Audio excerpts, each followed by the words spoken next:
Things are still looking bleak for Kirby Junior High as a progress report made to WFISD school board members shows some not so progressing numbers when it comes to beginning and end of the year testing.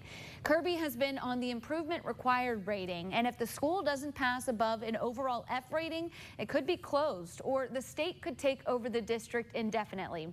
Curtis Jackson sat in on today's board meeting. So Curtis, did you sense a positive reaction to efforts staff are making at Kirby to ensure they can get above that F rating?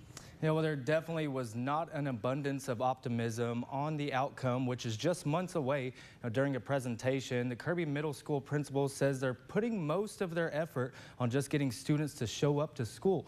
Now, while also offering incentives for students to meet or pass their Ross unit or RIT scores.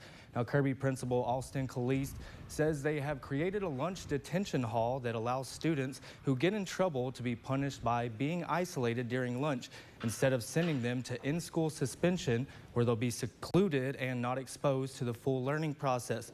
Kirby Cash was also created to help motivate students to do better in school by giving them play money they can use to purchase snack items. But Superintendent Dr. Donnie Lee and other school board members say more has to be done.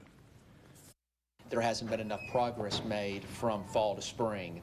So if the numbers hold true and the MAP data is similar to what the STAR data will look like, then the indications are that enough students will not pass the STAR test in reading, math, science, and social studies in order to get out of improvement required. That's Now, Caliste says they've also created mentorship programs which allow mentors from different churches and organizations to meet with troubled students one-on-one and discuss ways to do better in school.